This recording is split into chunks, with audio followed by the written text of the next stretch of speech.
Hello, I'm Dr Jodi Richardson, and you're listening to Well, Hello Anxiety, a podcast where we end the struggle with anxiety and build our toolkit of practical skills to thrive.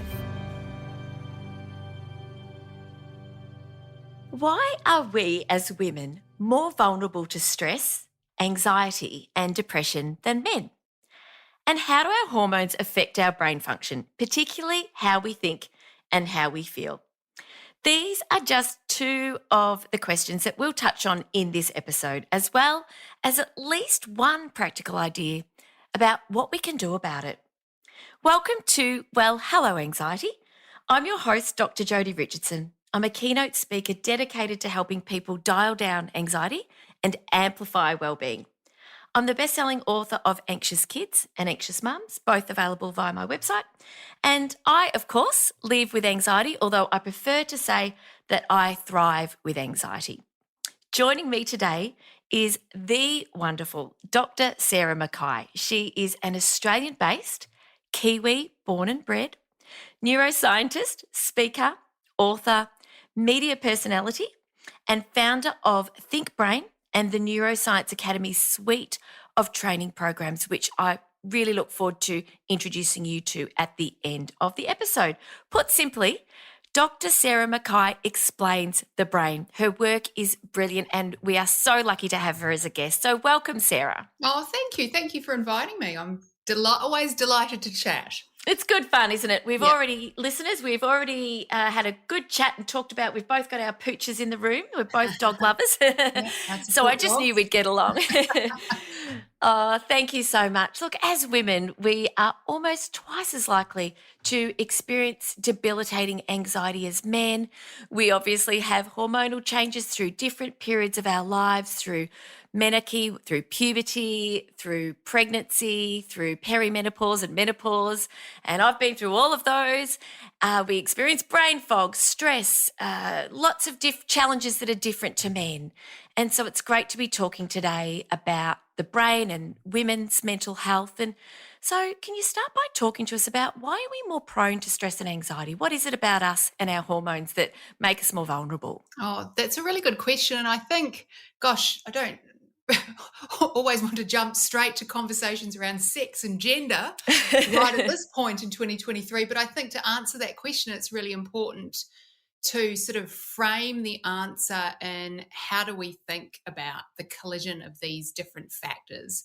So if we talk, and I think perhaps it's best just we talk about anxiety and depression, even though they're different, they often go hand in hand. And if I take a neuroscience perspective, which is what I do because I'm a neuroscientist, I always kind of place the brain in the middle and think about what is, making this brain more anxious or making this brain tend towards depression. And you'll be familiar with the biopsychosocial model of health, but I've kind of reframed it and I call it thinking about the brain from the bottom up, what's happening in our biology, the outside in, what's happening in the outside world. It's making its way into our brain through our senses. And also because we're humans, we've got that kind of top-down mind, thoughts, expectations, life experiences.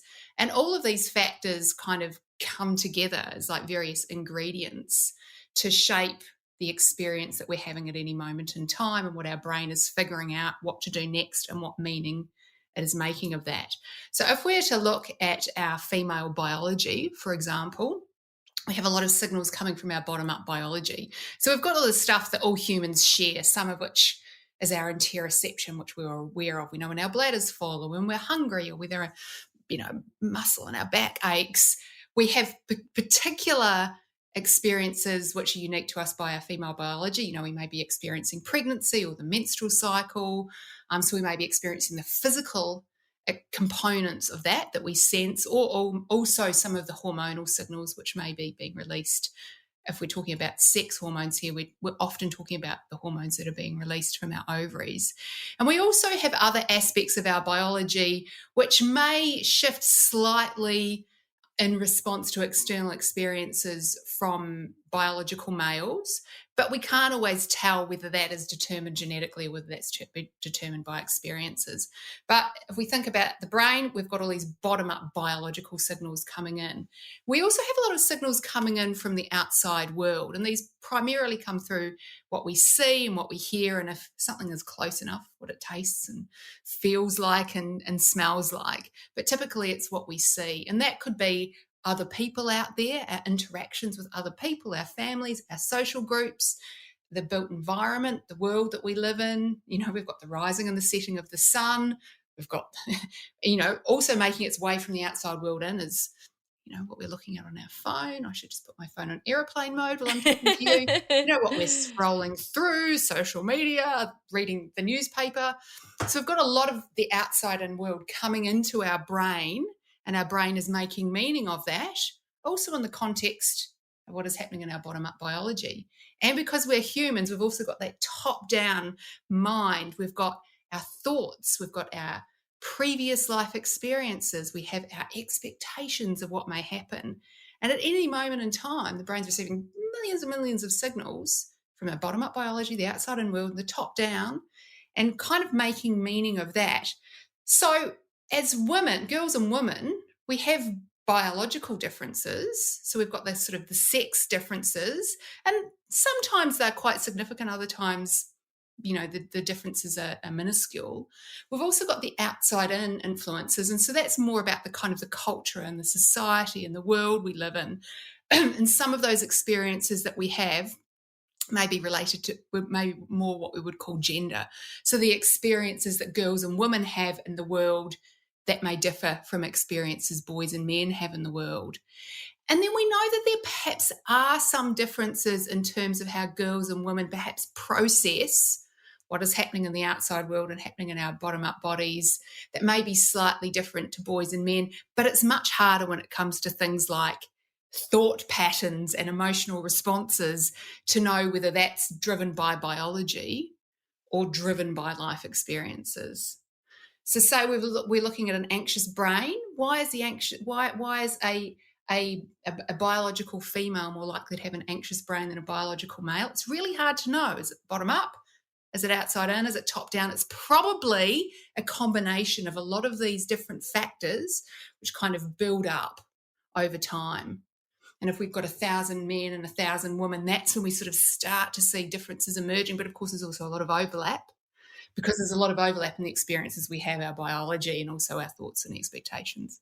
Yes, and the way you speak about the brain, it makes me think that we need to take better care of our brains. We need to nurture them and really care for them. The analogy I'm thinking is when I was growing up and learning about my biology and learning about cardiovascular system and the different systems of the body, including the nervous system, but thinking about the heart, that we think about our physical health from the point of view of we need to eat the right foods and we exercise and monitor our stress and manage our stress and our blood pressure.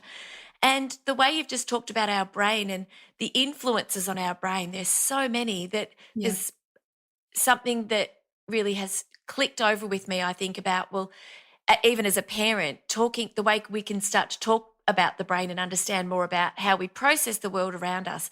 And we have an influence over some of what is impacting our brain and our emotional health, and other parts of it are driven, like you say, bottom up by our biology, which we can't necessarily control unless we're taking the contraceptive pill or hormone replacement therapy or something like that. Exactly. And I think that's a really interesting point to make, is that and I can talk about different points in the lifespan when we may go, well, we may become more vulnerable to, say, mental health issues, like around, let's talk about girls and women because it's more straightforward to just narrow it down. We go through adolescence, or we go through pregnancy, or we go through menopause. These are points in time when we see enormous shifts in hormones, but we also see quite significant shifts in a lot of other things that are going on in that point in time. We can't necessarily do much about hormone shifts at puberty. We kind of, they're really fundamental to be driving physical development and driving brain development and driving social experiences. But what we can do is we can influence. We've got a lot of agency about the outside and the social experiences that we have. We've still got influence over much of our bottom-up biology, because we can influence that using sleep, we can influence that using exercise, using diet, so we can ensure we're biologically fit and healthy. But we also need to make sure we're socially fit and healthy, that we're having the right kind of external experiences coming in. And then we need to make sure that we're mentally and psychologically fit and healthy as well. So it's kind of approach, that we've got that sort of three-pronged approach there. And I think if we think about it like that, we can sort of start to untangle some of the complexities. We might think, anxiety in the brain, that's like really complex, but we can sort of start to simplify it slightly I just take that sort of three-pronged approach towards thinking about brain health and fitness, bottom up, outside and top down. You could perhaps just pick one of each to focus on. Yes, I love that explanation, because you mentioned about the biopsychosocial, and the best example that I've had to describe that in my own life was with our daughter, who listeners of the podcast from the beginning will know that we were on a bit of a family journey as her gut health was changing and she was missing a lot of school and she was experiencing a lot of headaches, and it was hard to kind of tease out. She definitely had physiological or biological issues with her gut and her esophagus and her duodenum. We had an MRI on her brain. So we had the biological issues. We had the psychological issues of the stress and anxiety of missing school and not being a part of the social network at school. This was in grade 6. Enormous, yeah. Enormous. And then socially, there were these kind of changes in the hierarchy and the social network around her. And it was so clear to see as a parent that the biopsychosocial factors were all greatly impacting her quality of life, her mental health, her physical health. And so absolutely. And all of these, the outside and world impacts our social health. That's why you've got a new mum. She's she'll be more vulnerable to develop postnatal depression if she doesn't have that social support network. And you'd see that in teenagers. Adolescence is such a great kind of time, from a theoretical neuroscience perspective. And I have teenage sons, so I just approach them like a documentary filmmaker.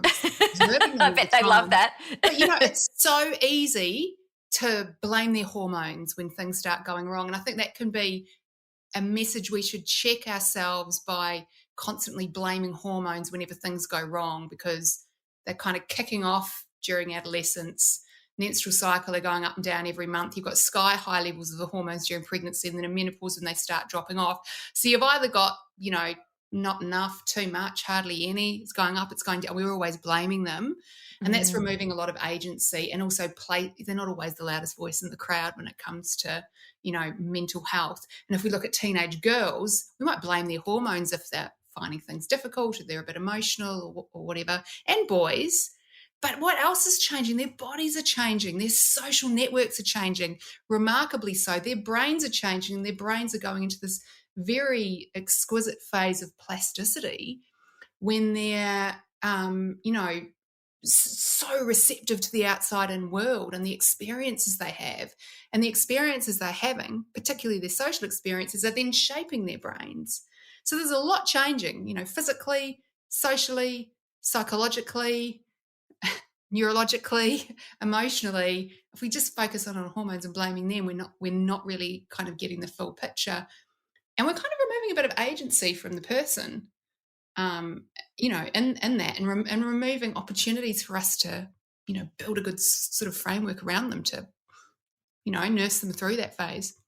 I love that approach. And it reminds me of when I spoke to our son about his changing brain and about the pruning that occurs through adolescence. And I remember saying to him, because he was really getting a bit down on himself for being forgetful for starting to not be able to remember to do things, or just like one of his jobs is to go and lock the chickens up at night. Obviously, there can be dire consequences if you forget to go out and shut the pen for the chickens. And I explained to him that, there are changes going on with your brain, and that this is a very normal part of this process, and that it won't always be like this. And it just took so much stress out of it for him. That's good. And it changed the way we parented, because with that understanding, we're like, well, we're just going to work with this. This is a change at the moment and we understand what's happening. And I think that gives you it gives us that empowerment to be able to respond appropriately so that our children have more of an understanding of this incredible part of their anatomy. Yeah. And also that, yes, changes are occurring for very good reason. This is what's going on. We can learn more about it, or we can just stop at that and understand that, yes, you're going to have a little bit of difficulty remembering or being a bit disorganized for a while, and that's just one small part of it. Yeah. Oh, it's good. I'm glad your son listens to you talking about the brain, because my boys are not at all interested in anything about brains or neuroscientists, because that's what mum does. So that's a very middle-aged lady kind of interest. So I don't talk to them about their brains. I just change how I like act as like a coach to myself rather than explaining the brain to them. I just think the way they're behaving is completely developmentally normal. And I think I just want to I feel like I sometimes want to make this point, even if it's irrelevant to the conversation, around teenage brains and brain development. And we so often hear these analogies used which drive me kind of crazy, like your brain is half developed, or it's undergoing renovation, or it's not fully formed until it's 25, and kind of using that as an excuse almost. When that's really not what plasticity is about. You talked about fine-tuning and pruning of connections. Plasticity is essentially about going into a state in which experience really, really, really matters. And so brains aren't half developed, they aren't offline. In fact, they're incredibly online. They are there and they are ready to learn and they are ready to absorb the world around them. And that's an amazing sort of state to be in. And sometimes it gets used in kind of a negative way and quite a dismissive way.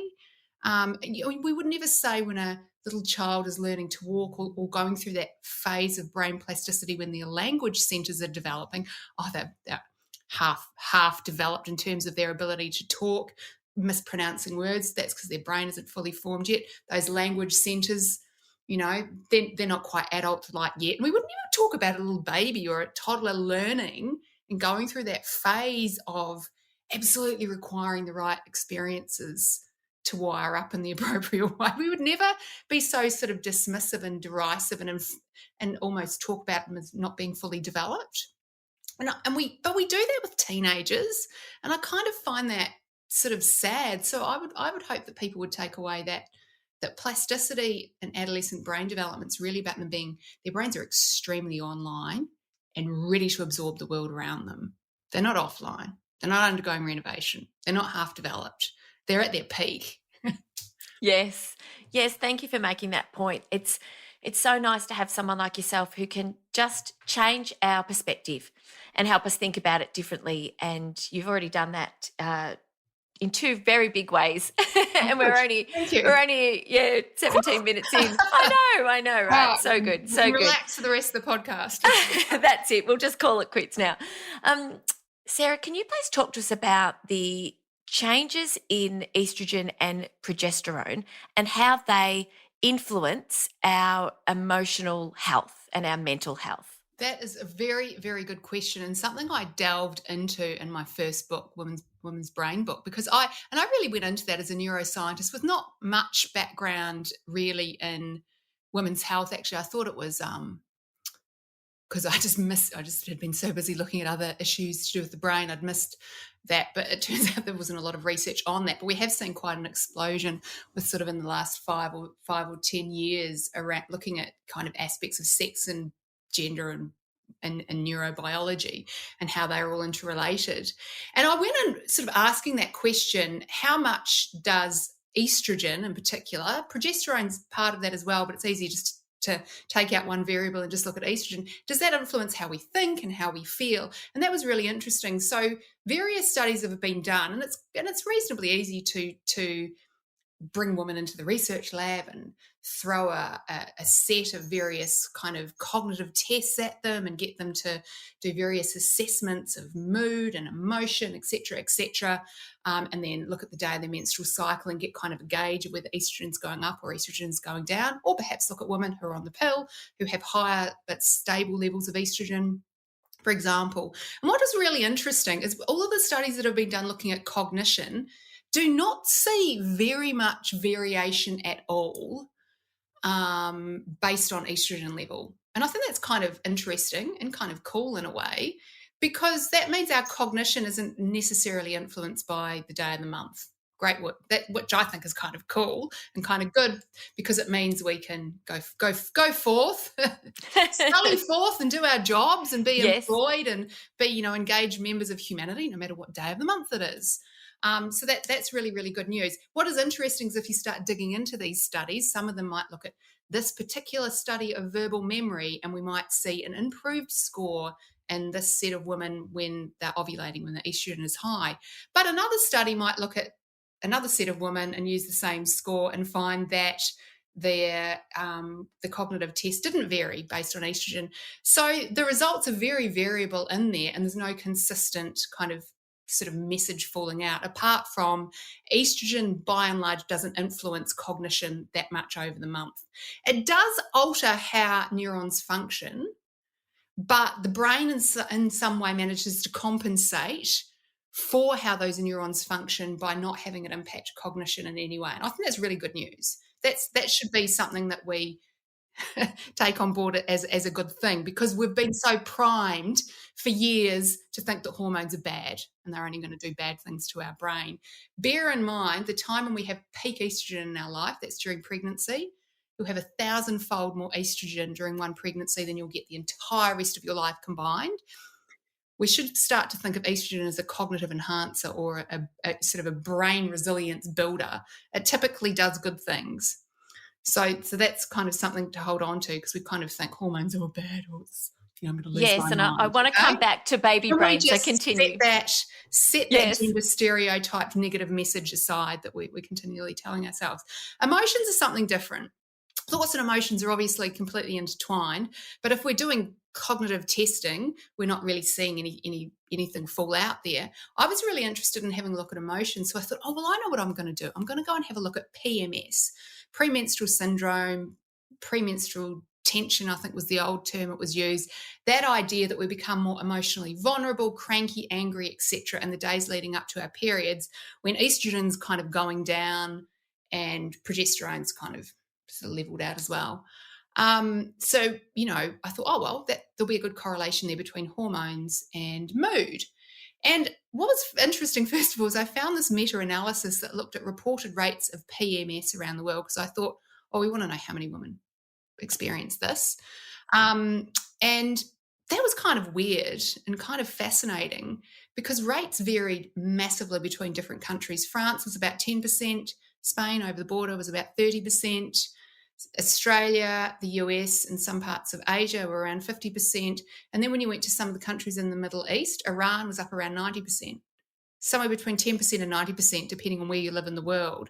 And I thought that's really weird, because I thought this is about biology and about hormones, but it actually appears to be more about society and culture.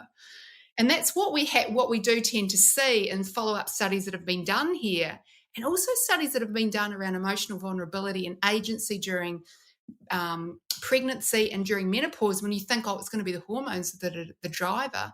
In countries where women feel they have less of a voice and less agency, they're actually far more likely to suffer from what we might kind of think as these hormonally driven emotional periods of time.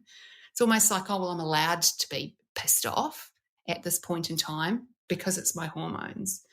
Other studies have kind of come in and explored this, because this is kind of not the sort of data that we thought we would see fall out.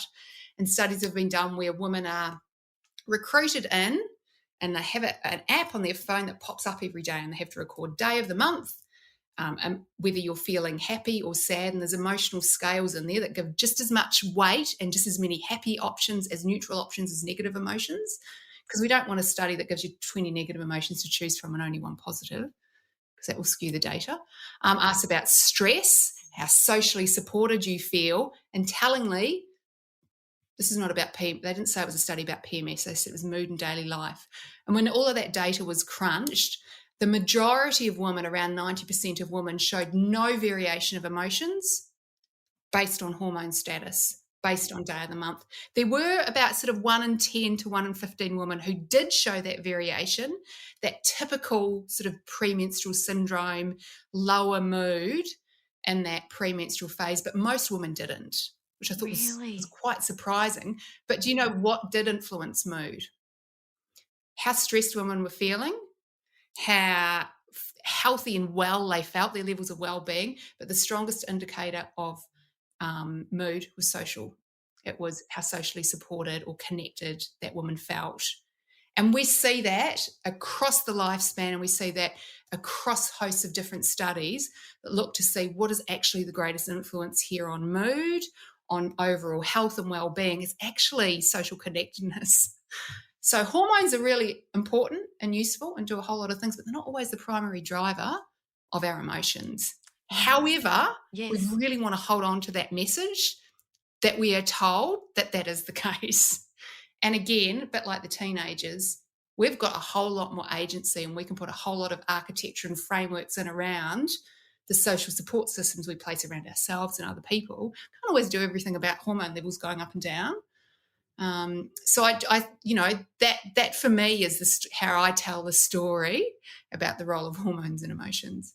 Gosh, that's really surprising. I grew up in a home where my mum experienced PMS, PMT, I suppose we called it back then, PMS, and it seemed so evident to me, but she also lived with undiagnosed severe anxiety. And I talk about mum with her permission because she feels as strongly about education around anxiety as I do. And I adore her, and we're wonderful, wonderful friends, and beautiful connection to this day. But as a child growing up in that environment, I was very, very careful when Yeah. it appeared that it was that time of the month to sort of, Yeah. whoa, sort of And step back. I think it's important here to point out that I said most women, but there was that Yes, subsection of women who are more vulnerable to those fluctuations of hormones.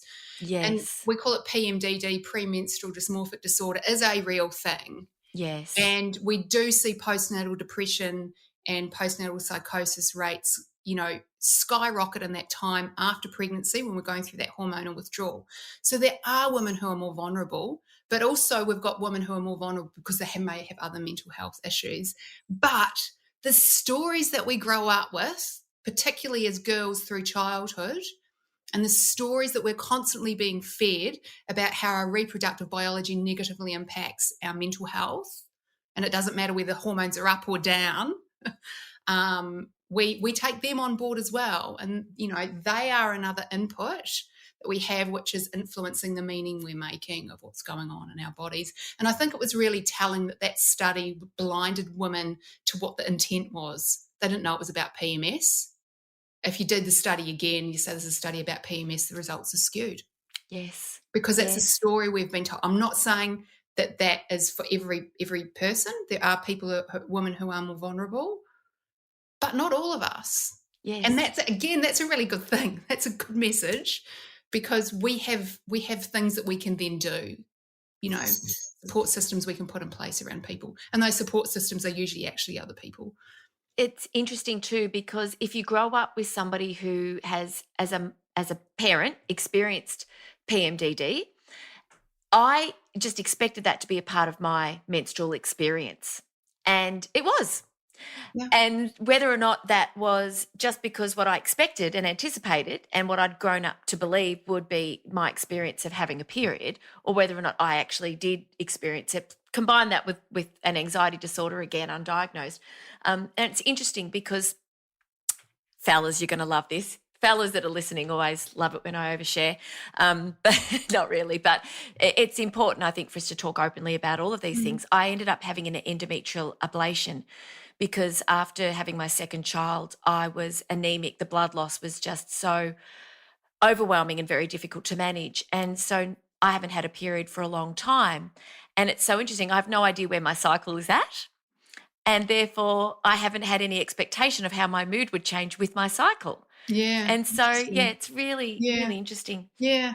Yeah, it's interesting. And I think, and I'm not saying it's all in our head, because that's not what it is, Yeah. but the world around us and our thoughts can shape our biology. I mean, pregnancy is another really great example to use, because we can look at that bottom up, outside and top down model. And if you've had a baby and you're breastfed, you get to the point where you just need to think about the baby and you get let down. So your body is literally responding to just the thought of a baby. And I said, we've got the outside and influence of social support protecting women against, developing postnatal depression. It doesn't guarantee you won't, but you're far more vulnerable if you don't have that social support. So I think, our brain doesn't necessarily differentiate which signal or which voice in that crowd is the loudest. Yes. All of those that come in. And I think sometimes we've done a disservice to ourselves by constantly blaming the hormones in a negative way. Expectations are an enormous part of it. Like you say, I didn't grow up with PMS being a thing in our family. Yes. I had a mum and a sister. My mother's very open. It wasn't a conversation that we ever had. It was nothing I never really tuned into. And why I ended up writing my second book, Baby Brain, one of the reasons was I didn't have baby brain, but I'd never heard of it either. So expectations are an enormous part of the health experiences we have. They're not in our head. We don't make them up, but they do guide us into what perhaps we're tuning into or tuning out of. Yes. In terms of the experiences we have. And I mean, that's anxiety is an enormous part of that. Yes. I just had to put my dog out. Yes. Sure. I think all the talk about periods got a bit too much for him. I think my boy's about to walk out of the house too. Hello, Dusty. Yeah, the meaning we make of what is happening, and that is, and anxiety is part of that. The meaning we're making of, a racing heart or, a nervous tummy, and the words that we use to describe that can shape our experiences of anxiety or whatever other meaning we make of that too. Can you tell us about? I'd love to get. I would be remiss in missing this opportunity to ask you this question about. You explain the brain. It's just what you're so incredibly passionate about, and I'd love for you to share with us how you talk about anxiety and the brain and what's happening when anxiety is triggered. Yeah, that's a great question. And I, probably like everyone, I've had experiences of anxiety in my life.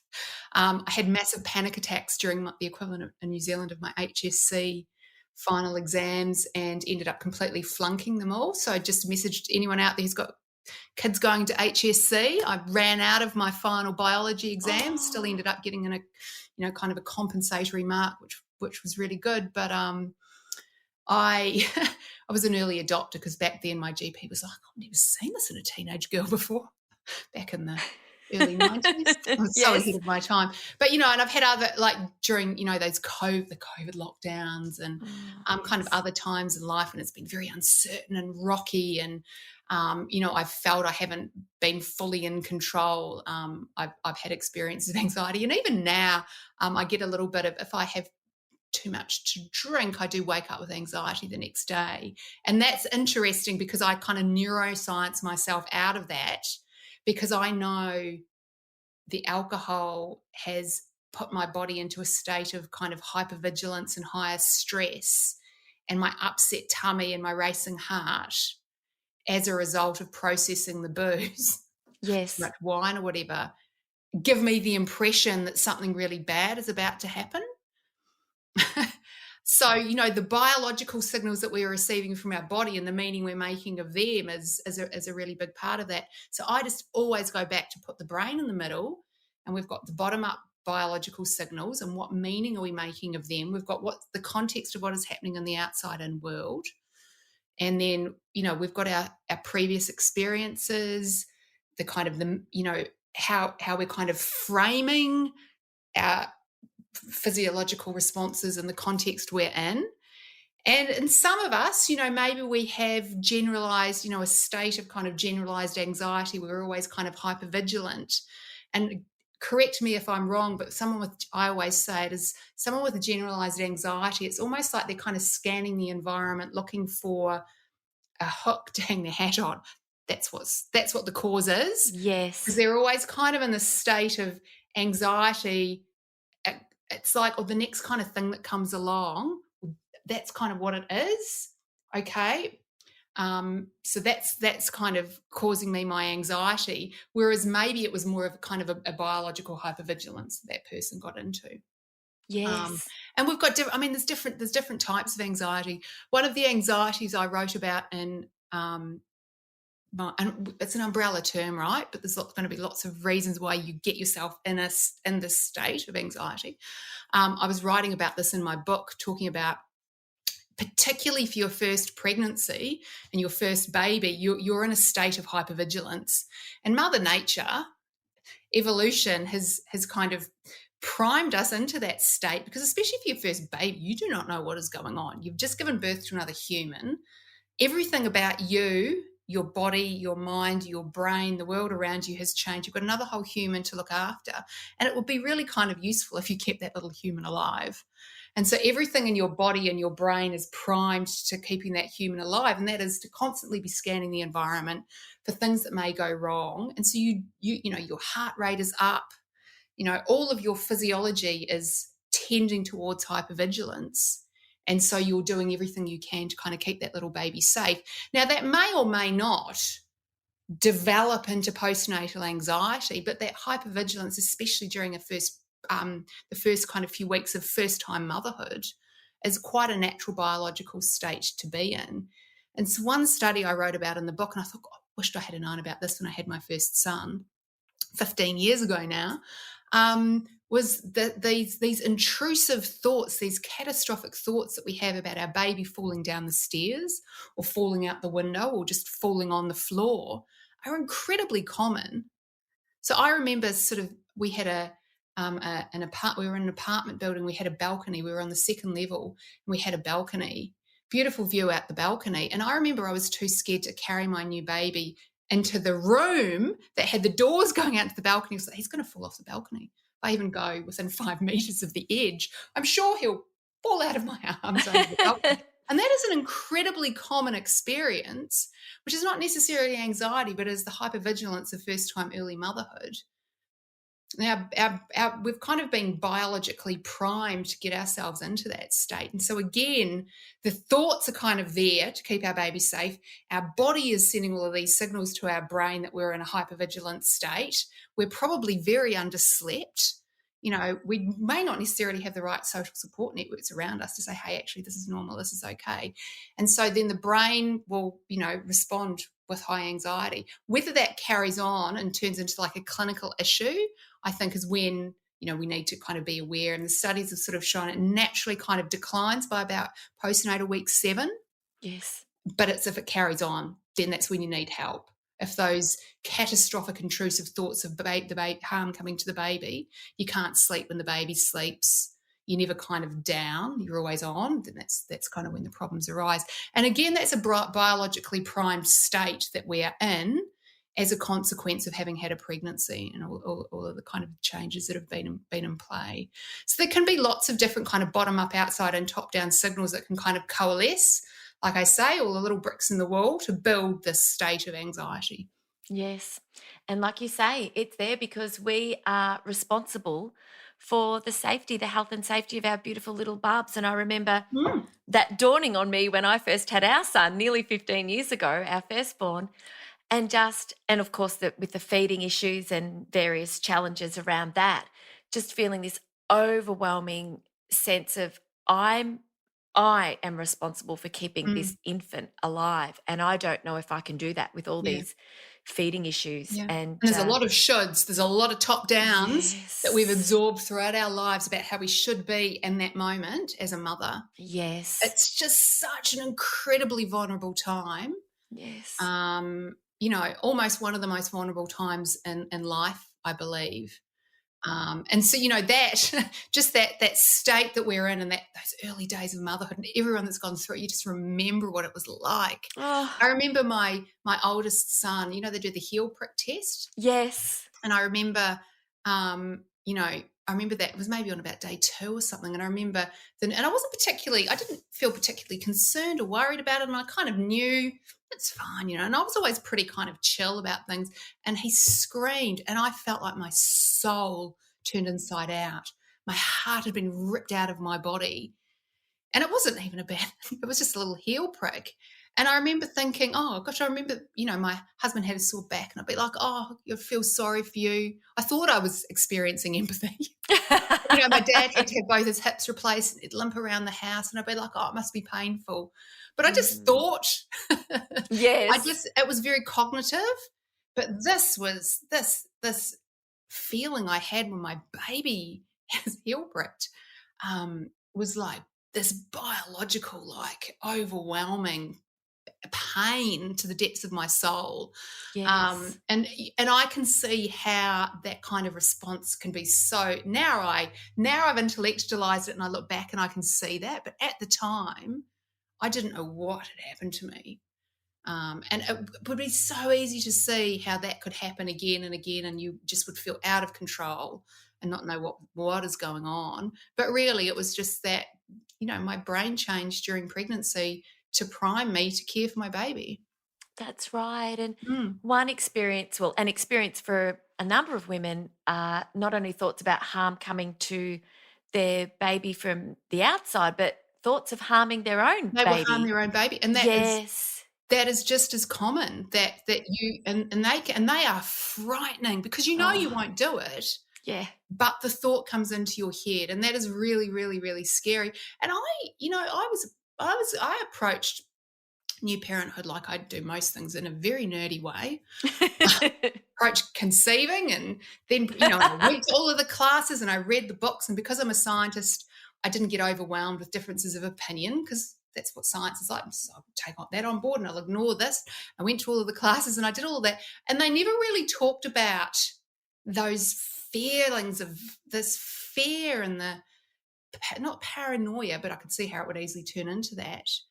There was a talk about baby blues. Oh, you'll feel weepy and you might feel sad, and the problem is if that lasts too long. It was very much around depressed or low mood, not that freak out. I just remember thinking, I will never sleep again. Oh, How can I ever relax again in my life? And you never really do. oh, I'm always on I, Life 360 going, oh, it's 8:30 at I night. Is he know. out of the surf yet? Like, the sun's going down. The sharks will be out. He Oh. wasn't on his bike yet. Biking, you just start worrying about different things. You do. And I remember one wouldn't feed well, one didn't feed well, and one didn't sleep well. And other parents who were more experienced and further down the road would say, oh, one day you'll be worried about what bed they're sleeping in, not, at least they're in Yeah. their own bed in their own house. Yeah. And I just remember thinking, oh my gosh, if I can just get my child to sleep, that is Yeah. all my problems solved. Absolutely. And I think, we know that that's the case, and I think that, we're so lucky in Australia, because there's so many support services put in front of us to pick and choose from if we so need them. And I know that lots of women fall through the gaps, but compared to other parts of the world, we're pretty lucky here, actually. Help, neighbourhood nurses and mothers groups, and the support is there. Sometimes you do have to reach out, and you're not always capable, or you reach out and you get a bit of a pushback. But I sometimes, the sleep thing, it's almost as if you've kind of got to grind through it and just grit your teeth through it. But, gosh, if only we could just give more women support in those early days so they could get some good big chunks of sleep. That's why we need the other people in. We're busy blaming the hormones. Actually, we should be calling in the cavalry. Calling in the And cavalry. that's what women need in those days, and parents need in the early days of parenthood. They need support systems around so they can at least get the sleep in, even if it's just 4 or 5 hours. That's it. And it makes a world of difference when you do feel more rested, when you do feel like you don't get the 8 hours uninterrupted, or that you might have once had before you were a parent.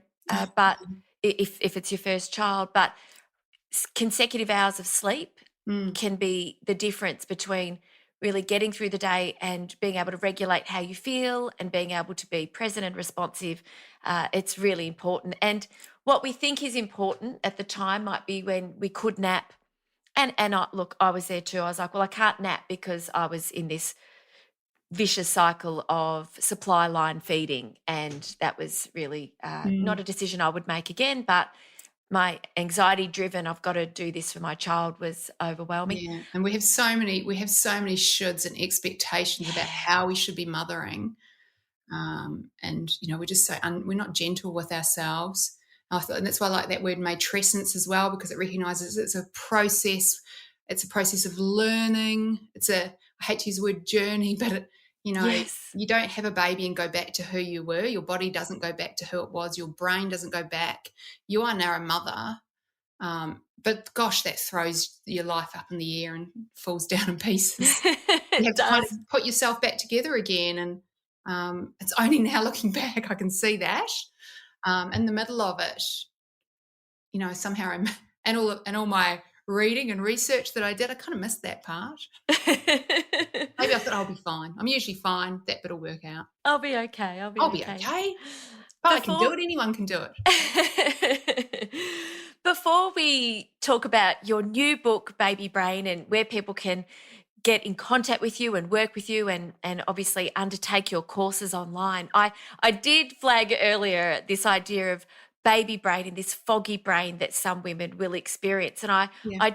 I hate to put you on the spot to summarize the research around that, but I can do if that. you could give us a little insight into the experience of that and what causes it before we then talk about the new book. And no Sure. doubt this is something that you cover in the new book. It is, yes. There's a whole chapter on that in the book. So around 4 out of 5 pregnant women and mothers will say, hey, I experienced baby brain. I will say at the outset I didn't, but I didn't know it was a thing. And so I carried that into my exploration of the idea, again, expectations. I'm into the book. Maybe I'm just impervious to hormone changes. I don't know. The literature is interesting because it's a subjective experience of baby brain in women. The literature, which involves bringing women into the research lab and testing their cognition and seeing, have you got cognitive decline? Do we see changes in memory? Is interesting. In early motherhood, it's not picking up anything at all. So women are saying, hey, I'm experiencing baby brain, but the cognitive tests are not showing cognitive decline. And that's a really good thing because we don't want motherhood to cause cognitive decline in human mothers, because it doesn't in any other mammals in the animal kingdom when they have babies. In fact, they get sharper and faster and their memories improve and overall they're more resilient. So it's a really good thing we're not seeing cognitive decline. During pregnancy, when we do that same testing, in a small number of studies in the 3rd trimester of pregnancy, those last 3 months, there are some studies which pick up a tiny, tiny decline in some women, but it's not clinical. And essentially, they might remember one number less in a list of 10 compared to non-pregnant women. But there are also studies that see cognitive enhancement in that 3rd trimester. So studies where you present women a whole list of like baby-related items, so things that she's interested in and paying attention to and probably researching, like strollers and nappy cream and nappies and breastfeeding and all of the baby paraphernalia, but enhanced memory for that. But you never hear about that story. Yes. So what we see is a bit of a paradox. Women say they have this experience. The cognitive testing isn't typically finding cognitive decline, which is a good thing. So what's causing that gap? Studies have gone in and looked at that, and part of it, one of the potential reasons is it's very tightly linked to well-being and anxiety and depression, interestingly. So women who have anxiety, depression, or experience low well-being are more likely to rate their memory as poor, even if the cognitive tests say you're absolutely fine. They are kind of down on everything. And if you forget one little thing, you take the baby out of the house and you forget the nappies, well, it is a catastrophe. Yes. So you're sort of berating yourself. So and then you're kind of focusing in on that one thing you forgot, and it's like, oh well, of course I'm a mum, I'm meant to lose my mind, and so all the stereotypes kind of come into play. The second is this idea that we've got good memory for things that matter. And so you'll be familiar, and probably your listeners will be familiar with the concept of the emotional labour of womanhood or the mental load of Yes. motherhood, whereby there is a lot going on and you're paying attention to a lot of things at once, perhaps a lot of things other people could be doing for you. And memory depends on attention, what information we take in and what we filter out. And we can't take everything in if we're trying to do everything, because we've got this whole new world in which we're trying to absorb and learn about. So it may simply be there's just so much going on, we can't remember everything, so we focus on what we forgot. When actually there was no cognitive decline. The studies that show cognitive enhancement are so important. That's why I talk about they change our brain for the better. What we think is going on is this reorganization, a reprioritization of the brain.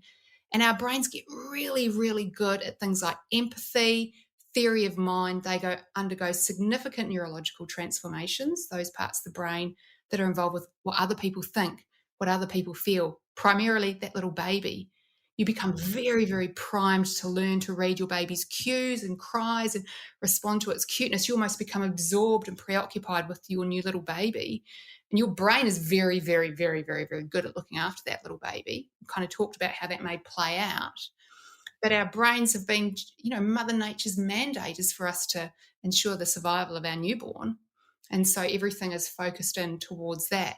And maybe you've forgotten all the other things which are a bit superfluous and kind of in the background. But that doesn't mean that you're undergoing cognitive decline or you've got some kind of dementia. It just may be that you're overwhelmed. Yes, that's most likely what is going on. Except, mate, in that third trimester of pregnancy, that's when we see the biggest sort of structural changes taking place in women's brains and these parts of the brain involved with social cognition and reading social cues. So maybe there's sort of something going on there that's causing that slight memory decline we see in some women, but we're also seeing enhancement as well. Yes. So, yes.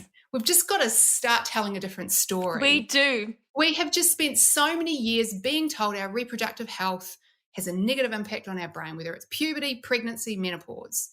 It's almost like you should expect to lose your mind, and that is the only message that is out there. And it's so damaging. It's not true. It's not a scientifically just so story. The science is showing something different, but we really seem determined to.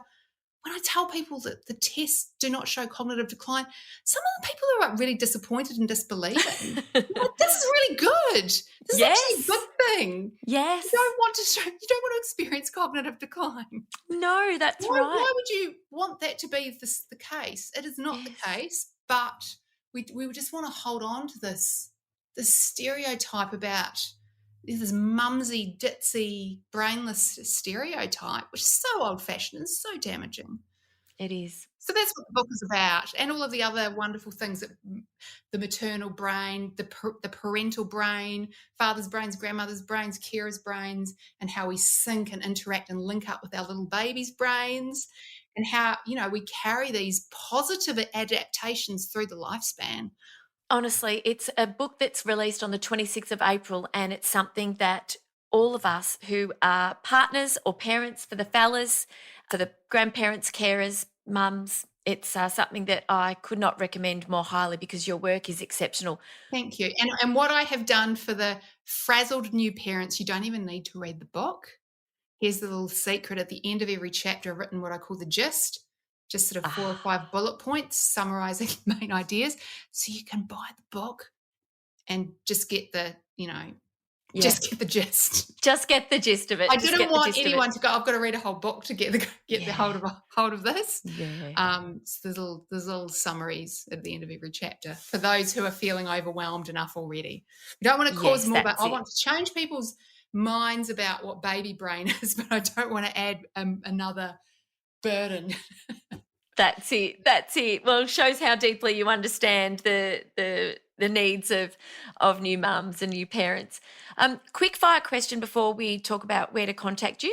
How do you manage your own anxiety? What do you do when you are anxious to settle it down? That is such a good question. If I think back to when it was kind of peaked last, except if I drink too much, weird anxiety, and I can intellectualize my way out of that. Pandemic time, it was awful. It's just horrible. And I think everyone was in some sort of state of something. I approached that from thinking about the neurobiology and the neuroscience of uncertainty, because I knew it was the uncertainty, it was the not knowingness, the fear of the unknown for me. So I just embedded certainty into my day in a very nerdy, again, proactive way. So I did lots of exercise and walking, but I went to the same place every day. It was very familiar. I always walked along the same path, the same route. I had this 60-minute route around the neighbourhood that I went. Sometimes I go clockwise, sometimes I go anti-clockwise. Mixing it up. Then the message is coming into I knew what was coming next. I knew what was around the corner. I knew what was down the road. I didn't want curiosity. I didn't want some kind of, exploration. I wanted some certainty built in. So I got my exercise by walking a familiar path, which I think was really important and really soothing. Me and my youngest son got a great deal of kind of physical calm and centeredness from being in the ocean. And luckily, we were locked down by the beaches, in the northern beaches here in Sydney. And so we set ourselves a little goal initially of swimming every 7 days in a row, and then it went to a month, and we ended up swimming 100 days in a row in the ocean. Our only goal was get under. Yes. It was a bit cold. And that just gave us this little thing that we did together. It was our little project. It didn't have a long-term goal. It was just this thing that we did every day. And again, it was predictable, it was reliable, and the physicality of being in the cold water. There was no space to think when you were in the ocean. There was just something really quite almost spiritual about that experience. So I did that. And then the other thing I did was I did a lot of jigsaw puzzles. I think at the beginning, was it ScoMo said at the beginning of the lockdown something about jigsaw puzzles? And I went, I'll give myself a 1,000-piece jigsaw puzzle. But what I learned was that jigsaws give you 1,000 opportunities to kind of give yourself a high five. Yes. The tiniest little rewards embedded in my day. I would sit down, listen to a podcast. I love podcasts. And just do the jigsaw. And again, it was soothing. It was repetitive. There was no goal at the end. No one needed goal because all the goals had gone. That had all evaporated into the ether. There was something right here in front of me, some little thing that I could gain this tiny bit of pleasure. And it just reminded me, hey, my brain, I still know how to experience pleasure and reward and joy from these tiny little things. So I just kind of shrunk the world down into these little predictable, certain moments. And I still do that now if I feel like nothing's ever been as chaotic as that. But I'll jump in the ocean, just shake my body up physically. I'll walk my little path and I'll get the jigsaw out. How can people contact you? Where can they find you? My website is drsarahmckay.com, and from that you can kind of follow through to social media. I mostly hang out on Instagram, sometimes in LinkedIn. So you'll be able to follow through and find me through that website. And then I have various online training programs as well, which are essentially professional development courses. You don't have to be a professional, but by and large, they're designed for people like yourself, psychologists and therapists and coaches and nurses and people in allied health, leadership, HR, etc., who are really interested in how we can apply neuroscience towards, I suppose, human betterment. And I try and make them, because I just think there's this world out there of human optimization and peak performance and betterment, and it's so self-absorbed and it is so focused in on what can I do to optimize myself. And I just think what I have learned through all of the researches I've done over all these years, it's about the other people. And so I try and provide as best you can via Zoom opportunities for people to connect and have conversations, because I think that's what kind of changes everything. And that's the most fun way to learn too. So I like to think that the courses are really fun, engaging social opportunities to learn a bit of neuroscience. Yes, and the reviews on your website speak to that wholeheartedly. So, Dr. Sarah McKay, thank you for your time. I'm very grateful to you for sharing some of it, a precious hour with us here today on the podcast.